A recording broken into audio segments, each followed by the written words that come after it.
But first, did you get a good sleep last night? Kids keep you up? We all remember how that feels. Spare a thought for former Towie star Mario Falcone, who's taken to social media recently asking for tips on how to get his 2-year-old son, Parker Jacks, to stay in his own bed. He wrote, "I'm shattered. He won't go to sleep in his own bed unless I lay next to him. If I don't, he'll scream for ages unless I do. Then in the night, he's up and in our room. People will say, just send him back to his room."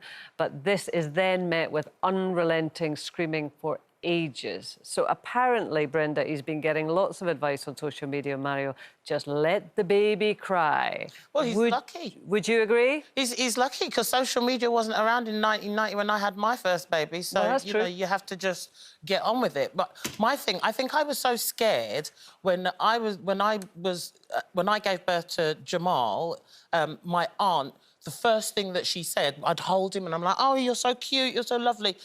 You're going to get a hand baby. If you keep holding your baby... What? A hand baby. It's basically, you've always got your hands on the baby. You're not letting the baby go.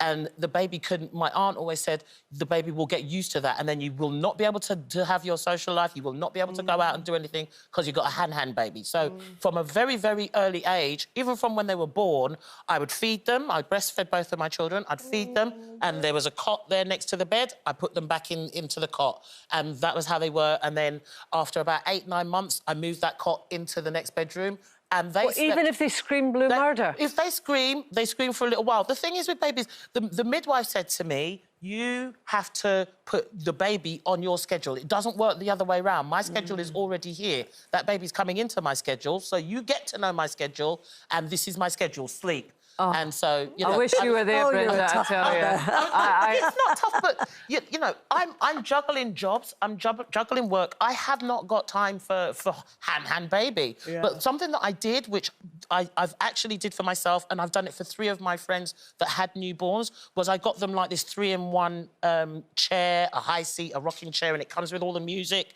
And the baby can entertain themselves. And, you know, as long as they're not hungry or need changing, then, yeah, leave them there, make them cry. I relate a bit with Brenda, you know, being a lone parent, when my babies were little, you know, there was times where you've come in from work, you're cooking, you're juggling, you're doing all kinds of things, and it would probably be too dangerous to pick up the baby because I'm doing other stuff. So at that period, they might have to cry. But, you know, when it was stuff like weaning them off their dummy or things like that, you know, I definitely let them cry, but I make sure that there was other ways they still felt secure, because I think that's what people worry about. When you're making them cry for a long time, are you breaking the attachment? Are they not feeling secure? That's what people's mainly concerned with. So I ensured that all the other stuff was still in place when I was taking with their dummy and they was crying for hours.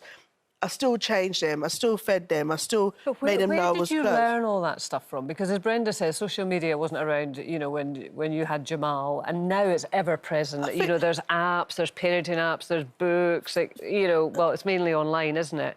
Where did you find out how to do it? Do you know what, for me, I had friends who had children a little bit younger than me, and I think traditionally, you know, I learned from my mum.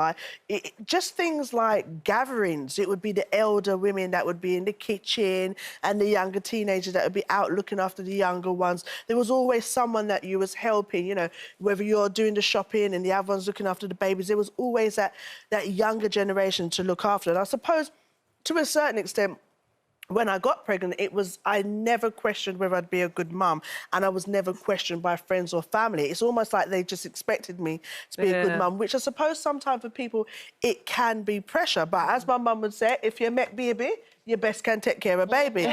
So it was something that, you know, even the books as well came in handy to learn with different I didn't stuff. have that, despite the fact that I had them so old. I hadn't been, you know, I'd been working, I wasn't really surrounded by babies. Were you, Gloria? Oh, I was too soft to let them cry forever and ever. I would have been too worried. I started having children when I was 21. What did I know about bringing up children at 21, really? So you're going by instinct.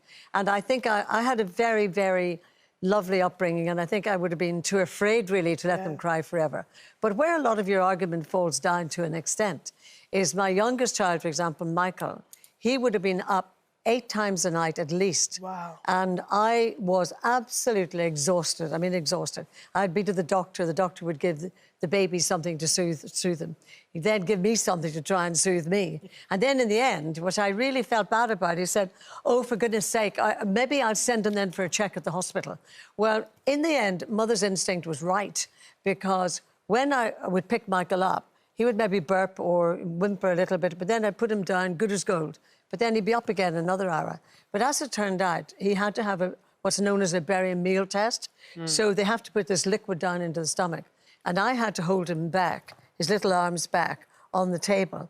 And I kid you not, the tears were falling off my chin, thinking, am I just putting this baby through to find out? But he, in the end, had what's known as a hiatus hernia. And a hiatus hernia, I'm sure many people know exactly what it is. It means there's no natural stop valve at the top of your stomach. So when I fed him, the milk just ran back out again. There was nothing to keep it down.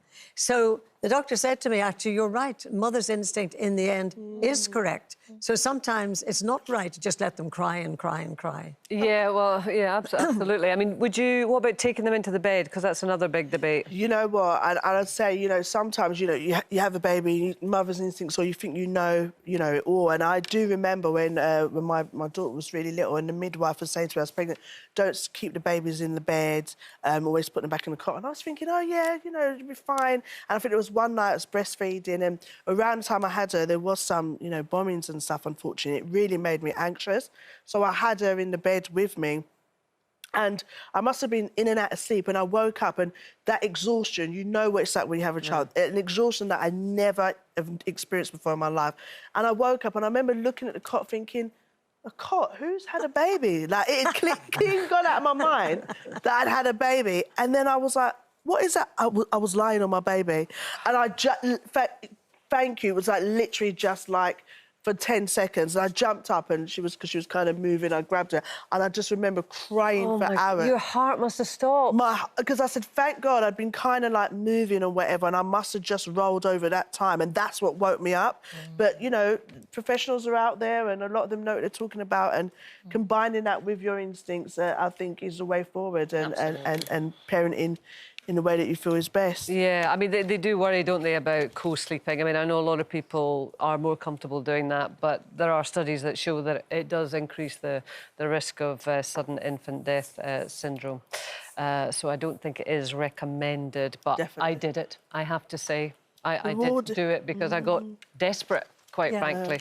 And, of course, other people have different views on that. There's no absolutes with babies, that's the thing. Every baby is different. There's no absolutes. You do have to read the Yeah, science. and as you say, you get by whatever way you get by, really. Yeah. Yeah, whatever gets you through the night is my official advice on babies. There you go. I'm not an expert, don't listen to me.